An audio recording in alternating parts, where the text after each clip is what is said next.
Hello everyone, मेरे channel में आप सबका स्वागत है। मेरा नाम है मृणालिनी। चलिए देखते हैं आज के इस रीडिंग के माध्यम से यूनिवर्स से आपको क्या मैसेज मिल रहा है। ये रीडिंग आपके लिए गाइडेंस, क्लैरिटी या कंफर्मेशन हो सकता है, तो आपको जैसा रेजोनेट करता है वैसे लीजिए। जितना रेजोनेट करता है उतना ही लीजिए, बाकी सब सबके लिए छोड़ दीजिए। और जबकि ये जेंडर स्पेसिफिक नहीं है, टाइमलेस रीडिंग्स हैं, तो आपको जब भी रेजोनेट करता है आप एनर्जी क्लेम कर सकते हैं, रीडिंग का जेंडर स्विच कर सकते हैं, और रेजोनेंस के हिसाब से आपको अगर लग रहा है तो आप रोल्स रिवर्स भी कर सकते हैं। ओके, और ओपन माइंड रखिए, gratitude, unconditional love and surrender के साथ इस रीडिंग को देखिए। और जितना आपको लगता है आपके लिए है, आपके सोल के साथ रेजोनेंस फील होता है, बस उतना ही रिसीव करिए। जो आपको लगता है आपके हाईएस्ट रूट के लिए, बस उतना ही रिसीव करिए।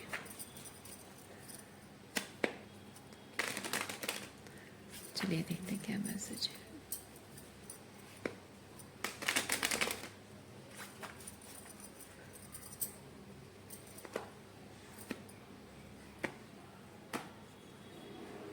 Two of pentacle.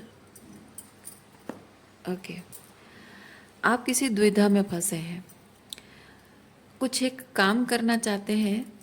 उस काम को करने के दो तरीके आपके दिमाग में आ रहे हैं, दोनों में से क्या चुनना है, क्या सही है, समझ नहीं पा रहे। अब क्या करना सही होगा, क्या करना सही होगा समझ नहीं पा रहे हैं।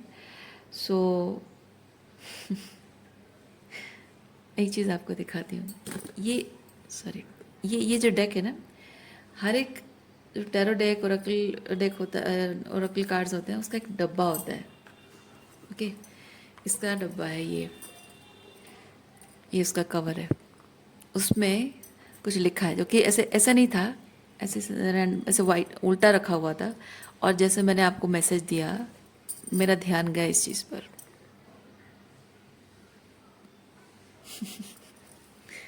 ओके, चलिए देखते हैं। देखिए, trust your intuition and take a leap of faith.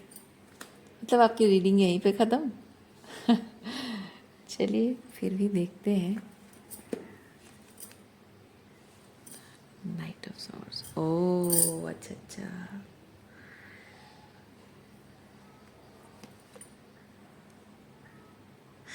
जो भी बात आप, मतलब जो भी आप करने जा रहे हो, जैसे कि कुछ डिक्लेयर करने जा रहे हो। ओके, एक काम जो करने जा रहे हो उसके दो तरीके हैं, दोनों में से कोई एक है जो आपका इंट्यूशन कह रहा है कि लीप ऑफ फेथ ले लो,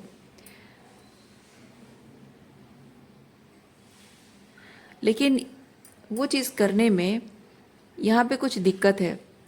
दिक्कत ये है कि जैसे ये दोनों कार्ड्स में मैं फील कर रही हूँ कि तैश में आकर, या फिर एक्साइटमेंट में आकर मैं अगर वादा कर दूं और ना निभा पाऊँ तो सिचुएशन और ख़राब हो जाएगी। या फिर मैं अगर बोल दूं, डिक्लेयर कर दूं कि ये चीज़ है, तो फिर लोग दुश्मन बन जाएंगे, या कुछ ऐसा। थोड़ा सा और क्लैरिफाई करते हैं क्या है।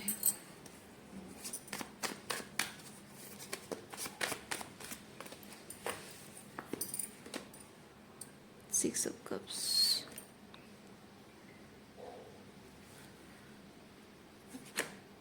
ओह, एक टूटे हुए रिश्ते को रिकनसाइल करने के बारे में आप सोच रहे हैं। Good, very good. एक टूटे हुए रिश्ते को रिकनसाइल करने के बारे में सोच रहे हैं, लेकिन उसका जो तरीका है वो ये है कि आप फॉर द टाइम बिंग इस रिलेशनशिप के लिए जो करना चाहिए वो करने के लिए रेडी नहीं है। बट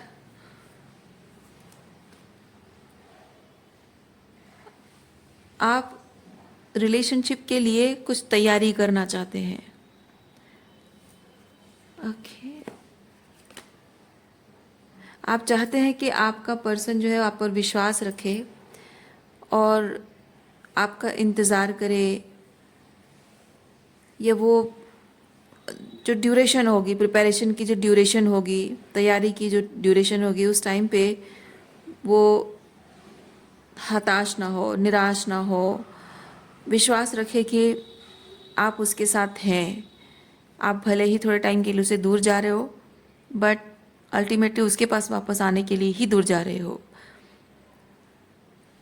आप चाहते हो, उसे यकीन दिलाना चाहते हो, ये कहकर उसके साथ रिकंसाइल करना चाहते हो, लेकिन आपको लगता है कि अगर मैं ये बात बोल दूँ, ये वादा करने जैसा है, तो अगर मैं वादा कर दूँ और नहीं निभा पाऊँ, तो जो भी ऑलरेडी टूटा हुआ रिश्ता रिकंसाइल करना चाहते हो, वादा नहीं निभा पाओगे तो और भी वर्स्ट कंडीशन हो जाएगी।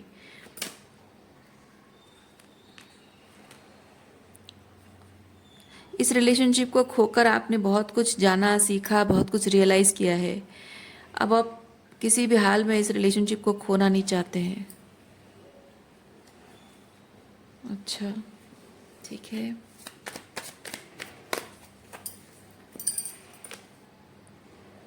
Three of cups. इनके घर वालों से मिलने से पहले या आपके घर वालों से उनको मिलाने से पहले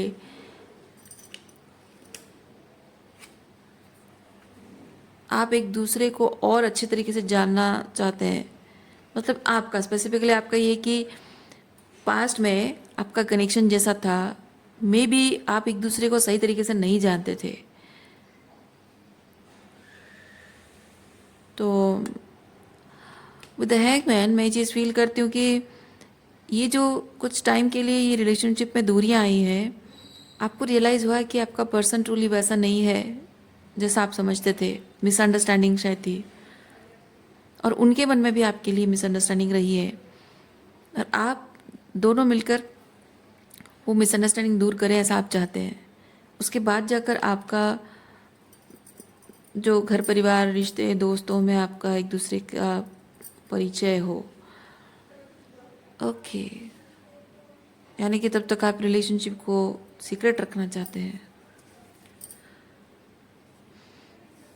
ओके,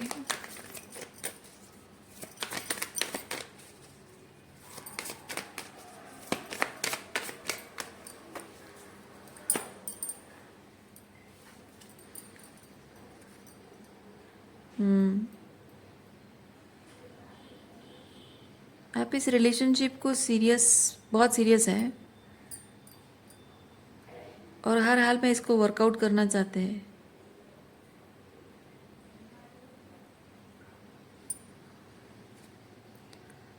ये बात आप अपने पर्सन को बताना चाहते हैं।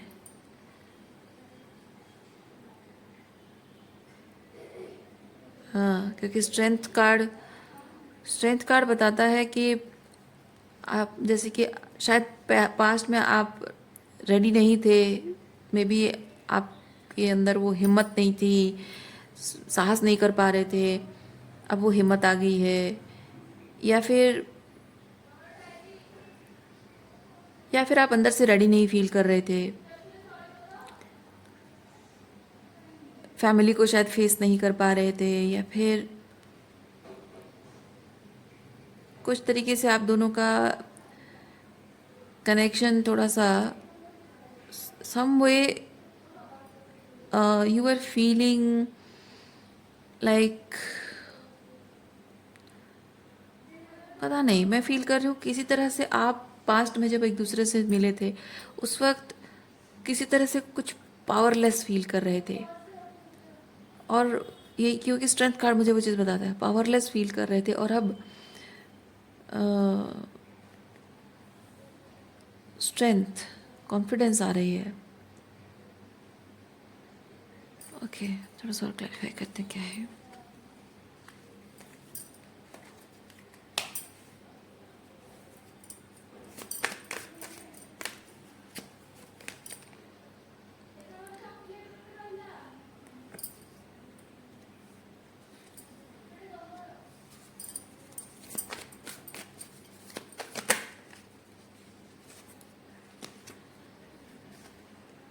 ओह, पास्ट में आपको ये चीज़ लगता था कि आपका ये रिलेशनशिप एक्सेप्ट नहीं किया जाएगा, मे बी एक्सेप्ट नहीं किया जाएगा, परिवार वाले एक्सेप्ट नहीं करेंगे, खुशी खुशी राज़ी खुशी ये सब हो नहीं पाएगा, या या फिर अ, कभी शायद एक दूसरे के हो नहीं पाओगे। हो सकता है कि आपके मतभेद, अगर एक दूसरे के साथ मतभेद रहे हो, उसकी वजह से आपको लगा हो कि नहीं, हम राज़ी खुशी एक दूसरे के साथ कभी भी खुश नहीं रह सकते हैं, हमेशा लड़ाई झगड़े होते रहेंगे, ये लड़ाई झगड़े होते रहेंगे, प्यार भले एक दूसरे से करते हैं पर लड़ाई झगड़ा भी बहुत होता रहेगा।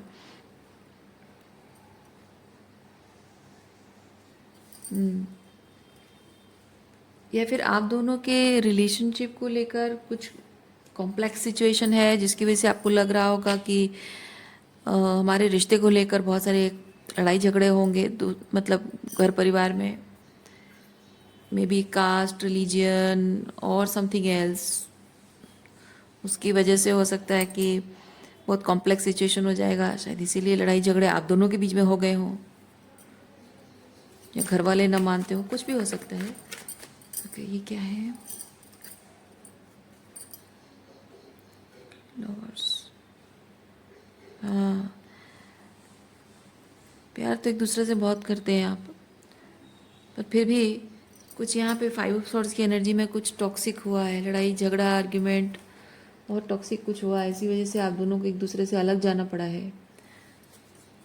पर अलग जाने के बाद ही कुछ बदला है आप दोनों के बीच, और वो है ये और ये। अच्छा, मैच्योरिटी। यस, रिलेशनशिप चाहिए आप दोनों को, प्यार भी दोनों एक दूसरे से बहुत करते हो, पैशनेट रिलेशनशिप है, लेकिन सिर्फ पैशन काम नहीं करेगा, सिर्फ रोमांस काम नहीं करेगा, सिर्फ प्यार काम नहीं करेगा, बल्कि वो मैच्योरिटी चाहिए, समझदारी चाहिए, प्रैक्टिकलिटी, प्रैक्टिकल अप्रोच। ठीक है, रिलेशनशिप को आगे बढ़ाने का, उसको लॉन्जिविटी देने का एक प्रैक्टिकल अप्रोच चाहिए, जो कि आप दोनों में वो नहीं था, या दोनों में से किसी एक में नहीं था।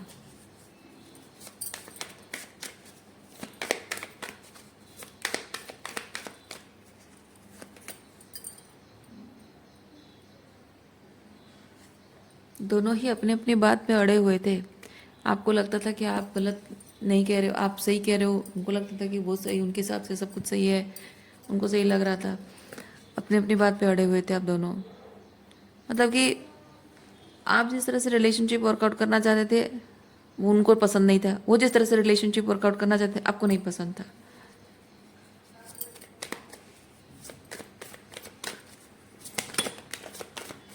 लेकिन समय के साथ साथ कुछ रियलाइज़ हुआ है आप दोनों को। यस, समय के साथ साथ बहुत कुछ रियलाइजेशन हुई है आप दोनों को। हाई प्रीस्टेस है, स्पिरिचुअल विजडम है। इस रिलेशनशिप को 3D में मटेरियलाइज करना पॉसिबल है, और तभी पॉसिबल होगा जब इस रिलेशनशिप में क्योंकि यहाँ पे बहुत प्रैक्टिकलिटी है, बहुत रैशनल थिंकिंग है, पर यहाँ इमोशंस नहीं है, कप कार्ड नहीं है यहाँ पे, किंग, ये दोनों किंग है, किंग ऑफ पेंटिकल है, किंग ऑफ सॉर्ड्स है, लेकिन किंग ऑफ कप्स नहीं है, यहाँ पे एम्प्रेस है। सो मैं ये चीज़ फील कर रही हूँ कि रिलेशनशिप लेवलिंग अप, ओके, आप दोनों की लेवलिंग अप हुई है। बहुत ज़्यादा आप प्रैक्टिकल एंड रैशनल थिंकिंग रखते थे, क्योंकि प्रैक्टिकली आपको लगता था ये पॉसिबल नहीं है, और एक दूसरे की बातों और बिहेवियर में, या फिर एक दूसरे की फीलिंग्स को लेकर थोड़ी जो कॉन्फ्लिक्टिंग एनर्जी में रहे हो, उसकी वजह से एक दूसरे के बारे में बहुत ही रैशनलाइज करके चीज़ों को देखने की कोशिश की गई है कि हाँ वो ऐसा बिहेव कर रहा है मतलब ऐसा है वैसा है। लेकिन हो सकता है कि सामने वाला, जैसे कि मैं अगर एग्जांपल दूँ, if you are a women dealing with a man, तो पुरुषों का ऐसा होता है कि जब वो आपसे बहुत प्यार करते हैं, रिलेशनशिप चाहते हैं, लेकिन प्रैक्टिकली आप दोनों का एक साथ होना पॉसिबल नहीं हो पा रहा है, तो उसको कैसे प्रोसेस करना है, चीज़ों को कैसे ठीक करना है, संभालना है, उसके लिए वो आपके साथ अगर डिस्कस नहीं कर पा रहे हैं, उनको लग रहा है कि उनको खुद उसका एक सोल्यूशन निकालना पड़ेगा, आपके आपकी कोई हेल्प नहीं ले सकते हैं, तो कभी कभी पुरुषों का ऐसा होता है कि वो आपसे बैठ के बात नहीं करते हैं। अगर आपकी मदद की ज़रूरत है तो आपसे बैठ के बात करेंगे, लेकिन आपकी मदद नहीं ले सकते हैं, उन्हें खुद ही कुछ सोल्यूशन निकालना पड़ेगा, उनके अपनी खुद की लाइफ की प्रॉब्लम या कुछ और चीज़ें हैं, तो वो बात नहीं करेंगे। पुरुषों का ऐसा होता है, वो बात नहीं करता उस चीज़ पर, साइलेंटली खुद ही उसको मन ही मन उसको प्रोसेस करते रहते हैं। वो अपने दोस्तों के साथ पहले डिस्कस कर लेंगे, आपसे डिस्कस नहीं करेंगे। प्रॉब्लम का सोल्यूशन जब तक नहीं निकाल लेते हैं, वो आपसे इस बात पर बात नहीं करेंगे। और उस वक्त आपको हो सकता है ये लग रहा हो कि साइलेंट है, बात नहीं कर रहा है, कुछ बोल नहीं रहा है, मतलब शायद वो मूव ऑन कर रहा है या ब्रेकअप कर रहा है या अब मुझसे और पहले जैसे प्यार नहीं करता, आपको ऐसा लगेगा। तो ये एक दूसरे के बारे में बहुत सारी ऐसे अजम्पशंस आप दोनों ने क्रिएट किए हैं, तो रिलेशनशिप में जो भी कॉम्प्लेक्स सिचुएशन रही है उसकी वजह से। लेकिन कुछ बदल गया है, कुछ बदल गया है। एम्प्रेस एनर्जी बेसिकली मुझे ये चीज़ बताता है कि अ, दूसरे चीज़ों को, मतलब रिलेशनशिप आगे न बढ़ पाने के लिए external things were responsible and both of you were making excuses, or maybe you or the other person were making excuses कि external things are the obstacles and we will not be able to move forward because of external situations. But empress आने का मतलब है कि जब हमें कुछ चाहिए, जब हमें रिलेशनशिप चाहिए, जब हम एक दूसरे से प्यार करते हैं, एक्सटर्नल सिचुएशंस कोई भी हो, कुछ भी हो, कोई कुछ भी कहे, कुछ भी करे, उससे फ़र्क नहीं पड़ना है। फ़र्क इस बात से पड़ता है कि इस रिलेशनशिप के बिना मैं कैसा फील करती हूँ, या इस रिलेशनशिप में रहकर मैं कैसा फील करती हूँ। अगर मुझे ये चाहिए, मुझे फील हो रहा है, I need it, it is my for my heist good, I will go for it. I will not think about other people. Empress ऐसी एनर्जी है। सो वो चेंज हुआ है आप दोनों के बीच में, पहले वो नहीं था।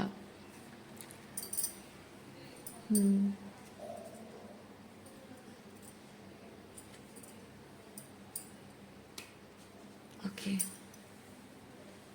और क्या एनर्जी है देखते हैं।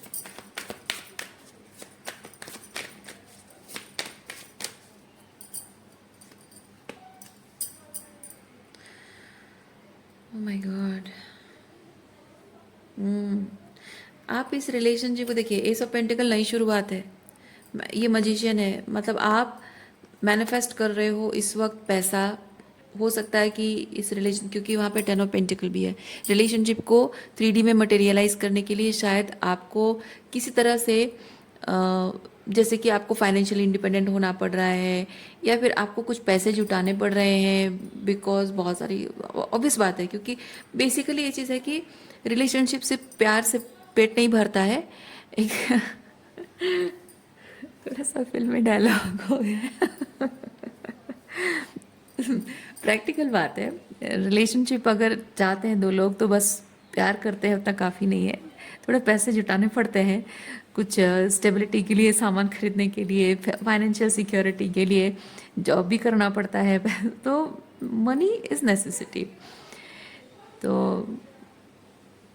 उस पर काम यहाँ पे आप करना चाह रहे हो, या कोशिश कर रहे हो, मेहनत कर रहे हो, और जब तक ये नहीं हो जाता है, ये सब पेंटिकल में भी आप कोई क्रिएटिविटी पर काम कर रहे हो, या नया जॉब ढूंढ रहे हो, या फिर कहीं थोड़ा बड़ा जॉब ढूंढ रहे हो, बड़ी पोजीशन में, या बहुत ज़्यादा, थोड़ा ज़्यादा पैसा वाला जॉब ढूंढ रहे हो, या फिर कुछ बड़ा करना चाह रहे हो, बिजनेस एस्टेब्लिश करना चाह रहे हो। I am hearing for some of you, आप घर खरीदने की बात सोच रहे हो अपने, मे बी अगर आपके रिलेशनशिप में एक्सटर्नल, जैसे मैंने कहा कि एक्सटर्नल कंडीशंस हैं, मे बी आपके घर परिवार के लोग हैं जो आपका रिलेशनशिप नहीं चाहते हैं, तो शायद इसलिए आप घर भी खरीदना फॉर सम ऑफ यू घर खरीदना भी चाह रहे हो कि हाँ मैं मेरा पार्टनर को लेके मैं ऐसे टॉक्सिक एनवायरनमेंट में नहीं रहूँगा तो मैं घर खरीदूँगा, वो भी हो सकता है। तो एनीवे जो भी है, रिलेशनशिप पर काम चल रहा है विद एस पेंटिकल, रिलेशनशिप पर काम चल रहा है, फाइनेंशियली भी चीज़ों को सेटल करने की कोशिश की जा रही है, अच्छी बात है। और वो विद द मून सीक्रेटली किया जा रहा है, किसी को बताया नहीं जा रहा है, क्योंकि जब तक वो 3D में मटेरियलाइज नहीं हो जाता है, सब कुछ एस्टेब्लिश नहीं हो जाता है, तो वो डिक्लेयर नहीं किया जा सकता। ओके, तो इसमें प्रॉब्लम क्या है और किस चीज़ के बारे में यूनिवर्स आपको क्लैरिटी दे रहा है या फिर आपको जानने की ज़रूरत है? ओरेकल कार्ड चेक करते हैं।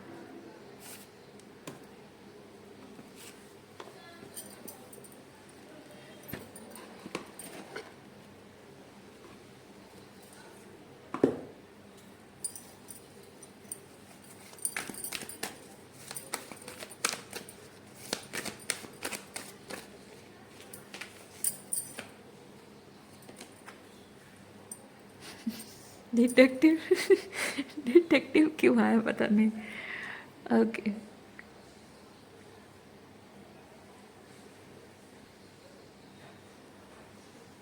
डिटेक्टिव, कुछ जानने की इच्छा है।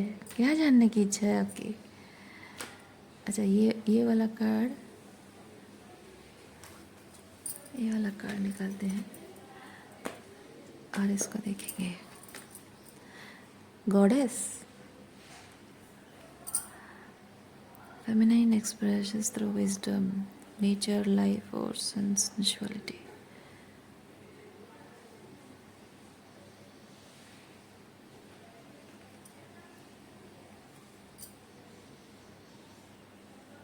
Spotlighted positive productive qualities.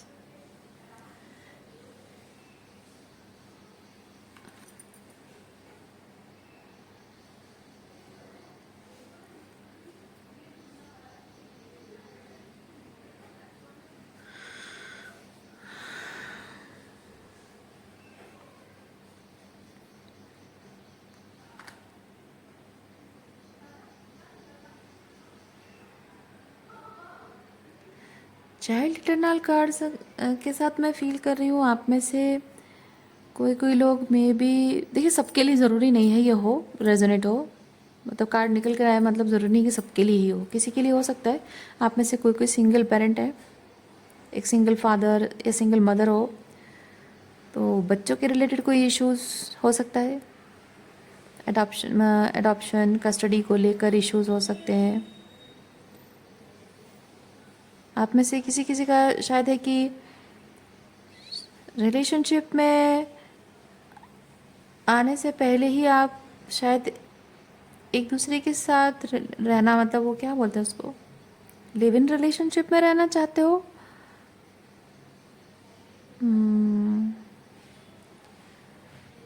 जो कि हो सकता है कि आप जिस तरह की सोसाइटी को बिलोंग करते हो, लोग वहाँ लिव इन रिलेशनशिप को अप्रिशिएट ना करते हो, तो बदनामी का डर शायद इसलिए है। बच्चों के कुछ इश्यूज़ हैं या यहाँ पे कुछ बदनामी का भी है, और मे भी कुछ ऐसा है क्योंकि रिलेशनशिप, फिलहाल रिलेशनशिप के बारे में सीक्रेट, मून कार्ड के साथ सीक्रेट रखना चाहते हो, लेकिन सीक्रेट रखने की वजह मैं फील कर रही हूँ कि रिलेशनशिप मतलब शादी के लिए रेडी हैं, ये बताने से पहले किसी को भी पता चल जाएगा तो बदनामी होगी, शायद इस बात का डर है।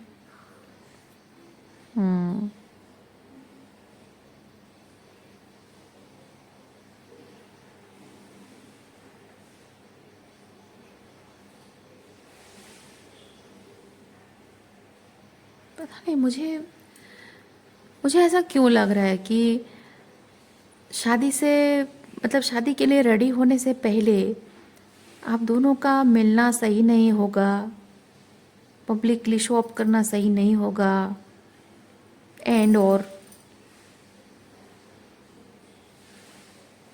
लेकिन डिटेक्टिव मुझे बता रहा है कि आप चाहे कितना भी इस चीज़ को सीक्रेट रखो, लोगों को पता चल ही जाएगा, पर आप नहीं चाहते कि लोगों को किसी हाल में पता चले। क्योंकि आप अपने रिलेशनशिप की शुरुआत होने से पहले ही उसको बदनाम नहीं करना चाहते हो। That is the problem. और जबकि यहाँ पे चाइल्ड कार्ड आया है तो मैं कुछ लोगों के लिए फील कर रही हूँ थोड़ा सा सेल्फ कंट्रोल की ज़रूरत है। क्योंकि आपकी रीडिंग में एम्परर भी है और एम्प्रेस भी है, और आप दोनों की केमिस्ट्री भी बहुत बढ़िया है। थोड़ा सा सेल्फ कंट्रोल की ज़रूरत है। ऊपर से इस तरह के कार्ड आए हैं। एनीवेज,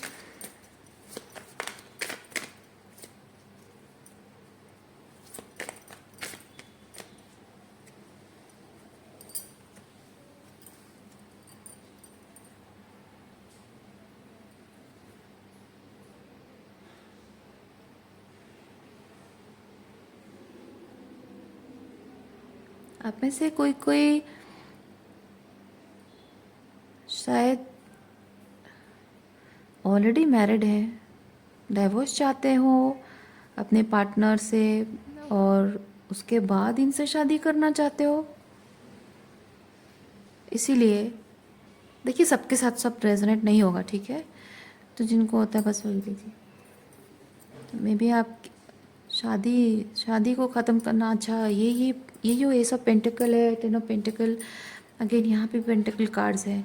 तो मैं ये चीज़ फील कर रही हूँ, आप में से कोई कोई है जो मैन जो डाइवोर्स चाहते हो अपनी पत्नी से और इनसे शादी करना चाहते हो एम्प्रेस से, because your wife is not the empress.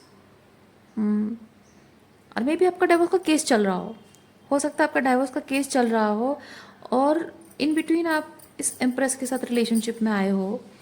तो यहाँ पे कुछ एलुमनी वगैरह का इशू हो सकता है कि एलुमनी के लिए आपको पैसे जुटाने हैं, उनके सारे खर्चों के लिए जो भी रफा दफा करना है, क्योंकि वंस ये रिलेशनशिप एंड है तो इसकी छाया भी आपके नए रिलेशनशिप पर पड़नी नहीं चाहिए। डेथ मतलब कि जैसे डेथ के बाद नो लुकिंग बैक, है ना? इंसान जब इस दुनिया से चला जाता है उसके बारे में पलट कर कोई देखता नहीं है। वैसे ही पलट कर देखने के कोई आसार, मतलब उसका वापस आने के आसार भी रखना नहीं चाहते हो आप। अच्छी बात है। इसीलिए इसीलिए ये अच्छा सीक्रेट रखने की बात है। ओह, अब मुझे समझ में आ रहा है। इसीलिए आप सोचते हो कि जबकि यहाँ पे आपकी ऑलरेडी डाइवोर्स हुआ नहीं है, आपका जो एलुमनी वगैरह का कुछ हुआ नहीं है, पैसा जुटाना चाहते हो, तो अभी आप रेडी, इसीलिए रेडी नहीं हो, इसलिए आप सोच रहे हो कि ऑलरेडी एक रिलेशनशिप प्रॉब्लम में है, और मैं अगर वादा कर दूँ नहीं निभा पाया तो प्रॉब्लम और बढ़ जाएगी।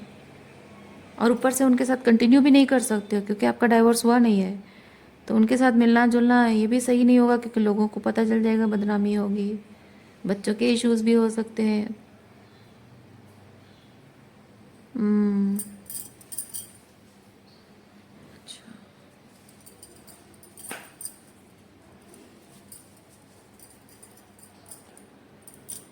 आम, और क्या ओरेकल कार्ड है देखें।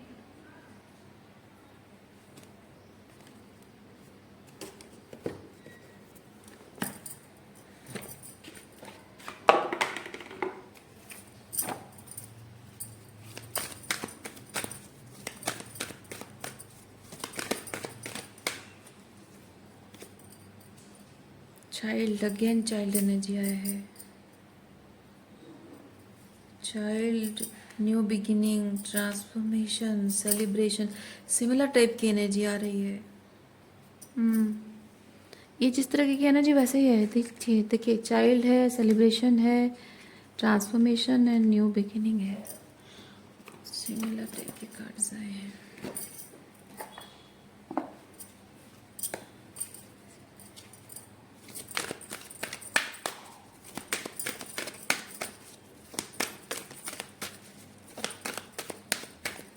एडवाइस क्या चाहते हैं आप? यूनिवर्स से क्या एडवाइस चाहते हैं?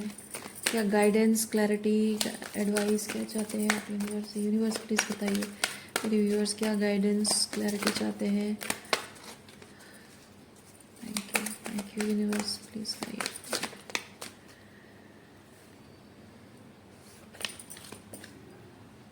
थिंकर, थिंकर ऊपर से 44 नंबर है।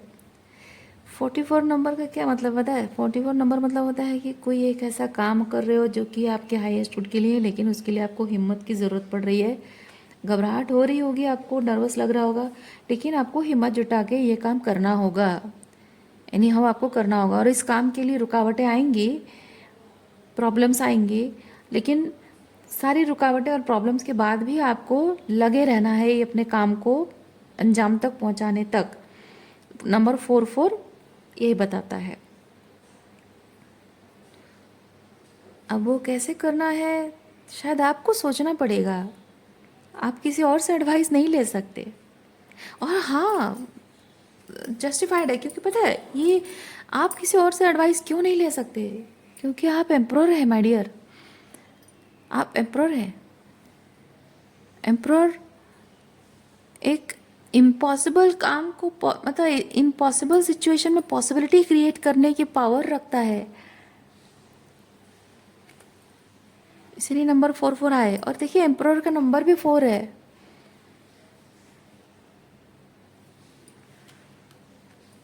और मैं भी जब भी मुझे एंजल नंबर 4 दिखाई देता ना, मेरे दिमाग में हमेशा यही चीज़ आता है कि एम्प्रर का नंबर 4 है, यानी कि नंबर 4 दिख रहा है मतलब मुझे एम्प्रर एनर्जी में आने की ज़रूरत है, जब पर्टिकुलर जो भी सिचुएशन के रिगार्डिंग एंजल नंबर दिखते हैं। तो एग्जैक्टली अब ये आपको सोचना होगा, आपको रास्ता निकालना होगा। आपका इंट्यूशन, मैंने जैसे कहा ना यहाँ पे, ये देखिए ट्रस्ट इन इंट्यूशन। आपका इंट्यूशन कह रहा है आपको जो सही लग रहा है आप वही कीजिए। किसी और से कोई एडवाइस आप लेकर वो नहीं कर पाएंगे जो आपके लिए सही है। आपको जो सही लग रहा है करेंगे, क्योंकि आज मैं आपको बोलूँगी, कोई और आपको बोलेगा, आप दूसरों की एडवाइस ले लोगे और उसमें अगर वो काम नहीं किया, प्रॉब्लम में आप फंसोगे और आपको फिर दूसरों को ब्लेम करने के अलावा और कुछ रास्ता नहीं रहेगा। पर ब्लेम करके भी फ़ायदा कुछ नहीं है। लेकिन आप अगर अपनी इंट्यूशन को फॉलो करते हुए निर्णय लेते हो तो आगे जो होगा वो देखा जाएगा, वो मैं संभाल लूँगा, है ना। वो वाली एनर्जी होती है कि मैंने जो भी निर्णय लिया है अपने इंट्यूशन को फॉलो करके लिया है, तो ज़रूर मैं इंट्यूशन कभी गलत नहीं बोलता है। आप कोई भी कोई कुछ भी चॉइस कर रहे हो, आपको अगर वहाँ पे एक गलत गलत वाली फीलिंग आ रही है, डर लग रहा है, घबराहट हो रही है, घबराहट तो दोनों ही सिचुएशन में होती है, इंट्यूशन हो या ओवर थिंकिंग हो, दोनों में घबराहट होती है। लेकिन डिफरेंस ये चीज़ होता है कि आपका अंतर्मन जो है ना, आपको गलत काम अगर है, आपका अंतर्मन आपको करने से रोकेगा। लेकिन अगर सही चीज़ है तो आपका अंतर्मन आपको कहेगा कि कर डालो बेटा। वो चीज़ होता है, ठीक है। तो डर और घबराहट तो दोनों में ही होगा, ओवर थिंकिंग है या इंट्यूशन जो भी है, पर वही है। क्योंकि अंतर्मन में हमेशा एक चीज़ होगा कि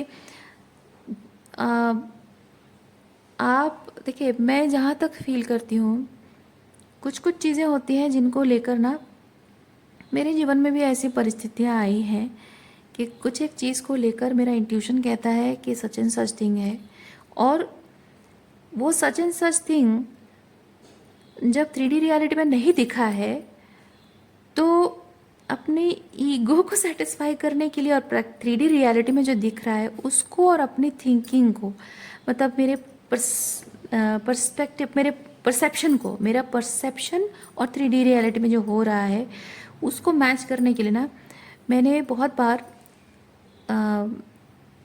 अपने ईगो की बात सुनी है और चीज़ों को बहुत ही रैशनलाइज करके देखना और समझने की कोशिश मैंने की है। पर चाहे मैं कितना भी खुद को कन्विंस करूं कि हाँ ये शायद यही हो रहा है, क्योंकि क्या होता है, इंसान इंट्यूटिवली कुछ फील कर रहा होता है लेकिन दिख कुछ रहा होता है ना, तो इंसान एकदम से अंदर से बौखला जाता है, घबरा जाता है और कंफ्यूज हो जाता है। वो मेंटल हेल्थ के लिए भी वो थोड़ा सा चैलेंजिंग लगता है।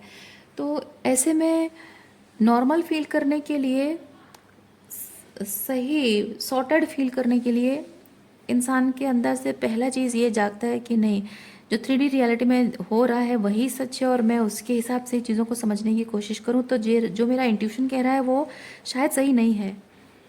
लेकिन ऐसा हुआ है कि समय के साथ साथ मतलब जितना समय बीतता गया है, महीनों सालों बीतते गए हैं, मेरा इंट्यूशन जो कहता है वो आज भी वही कहता है। मैं आपको क्यों एग्जांपल दे रही हूँ, मैं आपको ये बताने की कोशिश कर रही हूँ कि समय के साथ साथ पिछले कुछ सालों से समय के साथ साथ जो रैशनल थिंकिंग है, ईगोइक थिंकिंग है, सिचुएशन के बारे में बदलती रहती है।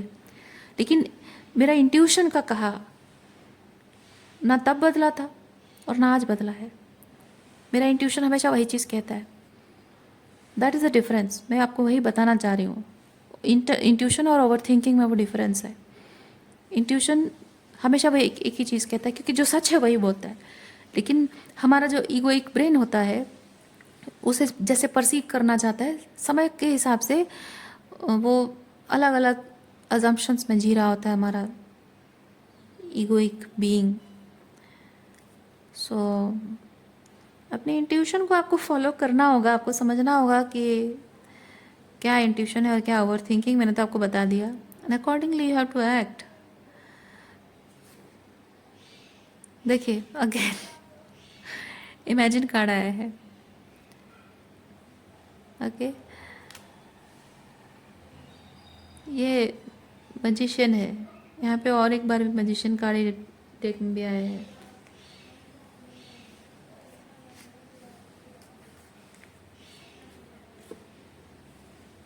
ये नहीं, ये तो 8 ऑफ कप्स है।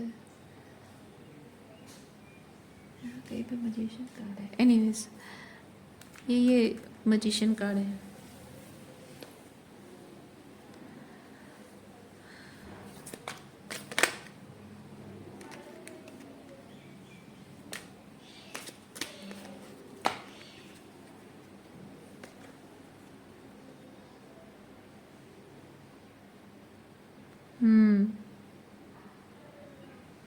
देखिए मैंने कहा ना, समय, देखिए पास्ट, प्रेजेंट एंड फ्यूचर, समय बदलता रहेगा लेकिन जो सच है, जो आपका अंतर्मन कह रहा है वो कभी नहीं बदलेगा। वो कल भी सच था, आने वाले समय में भी सच होगा, आज भी सच है। और वही सच, वही आपका इंट्यूशन है, ओवर थिंकिंग नहीं है वो। और जब आप किसी चीज़ को ओवर थिंक करते हो, आपको लगता है कि शायद ये सच है, तो समय के साथ साथ वो बदल जाता है, वो परसेप्शन आपका बदल जाएगा। ये मेरा पर्सनल एक्सपीरियंस है, तो मैं आपको बता रही हूँ। लेकिन जो इंट्यूशन आपको बता रहा होगा, जो यूनिवर्स आपकी ज़िंदगी में अलाइन करना चाहता है, जब तक उस चीज़ को लेकर आप पूरे श्योर नहीं हो जाते, मतलब श्योरिटी मतलब बाहर से क्या दिख रहा है वैसा नहीं, अंतर्मन से एक्सेप्टेंस में आ नहीं जाते हो। ठीक है, श्योरिटी का मतलब मैं एक चीज़ कह रही हूँ, एक्सेप्टेंस में जब तक नहीं आ जाते हो और वो होगा, अपने टाइम पे होगा, तो मैं सरेंडर की एनर्जी में रहूँ और मुझे जो फ़िलहाल सही लग रहा है मैं वही चीज़ करूँ, तो वो एनर्जी अलाइन होना शुरू हो जाती है। लेकिन जब जब तक आप उसे एक्सेप्ट नहीं करते हो, वो एनर्जी आपके अराउंड घूमती रहेगी। वो एनर्जी आपको बार बार कहेगी कि trust this thing, trust this thing, this is the truth, this is the truth. पर आप, because you are not able to see, you are not able to see beyond the uncertainties, आप उसे avoid करते रहोगे। लेकिन acceptance में आओगे, surrender की एनर्जी में आओगे, तो अपने आप चीज़ें अलाइन होने लगेंगी और दिखने लगेगा आपको, रिजल्ट्स दिखने लगेंगे आपको। पहले तो रिजल्ट 3D में नहीं दिखेगा, पर धीरे धीरे दिखना शुरू हो जाएगा। समय लगता है, थोड़ा सा डिवाइन टाइमिंग पर सरेंडर करना पड़ेगा आपको, क्योंकि ये कोई ऐसा नहीं है कि आप नूडल्स बना रहे हो और 10 मिनट में रेडी हो गया, 5-10 मिनट में रेडी हो गया, वैसा नहीं है।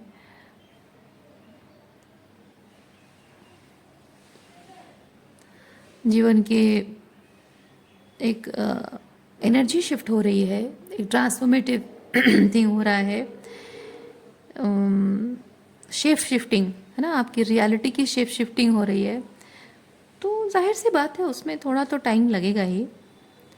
लेकिन आप अगर विश्वास रखें कि आपको जो आपका इंट्यूशन कह रहा है, ये जो बातें आप, अगर आप इतना सोच रहे हैं कि ये मुझे उनसे मिलना चाहिए, बात करनी चाहिए, रिकंसाइल करना चाहिए, लेकिन आपके मन में डर है कि ये बदनामी होगी और लोगों को पता चल जाएगा, यानी कि आपका इंट्यूशन शायद ये कह रहा है कि भले ही तुम्हारा डाइवोर्स अभी तक हुआ नहीं है, भले ही सेटलमेंट हुआ नहीं कुछ भी, फिर भी तुम जाओ बात करो। और मे भी अगर आपका डाइवोर्स सिचुएशन नहीं भी है, तब भी अगर तुम इस चीज़ के लिए, इस रिलेशनशिप को नेक्स्ट लेवल पे ले जाने के लिए रेडी नहीं हो, फिर भी जाओ उससे बात करो। पर आप बहुत सारे सिनेरियो सोच रहे हो, यानी कि आपका इंट्यूशन शायद कह रहा है कि अभी बात करो, जितनी जल्दी हो सके बात करो, बाद में तक मत रखो, शायद आपका इंट्यूशन कह रहा है। इसलिए न्यू बिगिनिंग कार्ड भी आया है।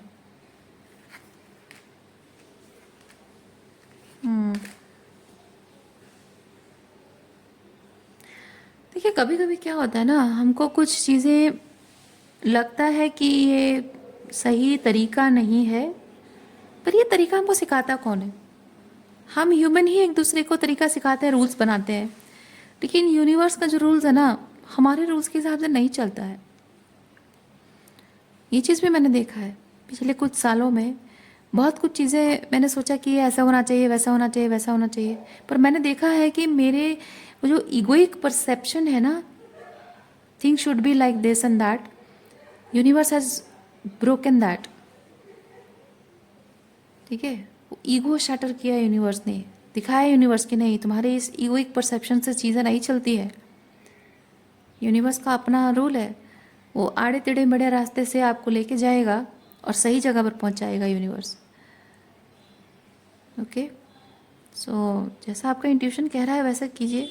हो सकता है आपको ऐसा भले लग रहा है कि यहाँ कुछ गलत दिखेगा, लोग बुराई करेंगे, बदनामी करेंगे, आपको भले ऐसा लग रहा है, पर क्या पता, क्या पता कि इसी माध्यम से होकर जाकर ही आपके जीवन में सब कुछ सही तरीके से सेट हो जाए। ओके, सो रीडिंग मैं यहीं पे रखती हूँ। उम्मीद करती हूँ इस रीडिंग से आपको कुछ क्लैरिटी मिली हो। मैं आपको नेक्स्ट रीडिंग में मिलती हूँ। अपना देखिए ये को क्रिएशन कार्ड बेसिकली ये चीज़ बताता है कि यूनिवर्स आपके जीवन को सही जगह पर अलाइन करने के लिए जिस तरीके से आपको चीज़ें करने के लिए कह रहा है, उस तरीके से करोगे। अपने इंट्यूशन को फॉलो करो, अपने हायर सेल्फ की बात को समझूं, मानूं और विलिंगली उस चीज़ को वैसे ही करूं जैसे यूनिवर्स मुझे रास्ता दिखा रहा है। दैट इज़ को क्रिएशन। मैं आपको नेक्स्ट रीडिंग में मिलती हूँ। अपना ख्याल रखिए, खुश रहिए, बाय।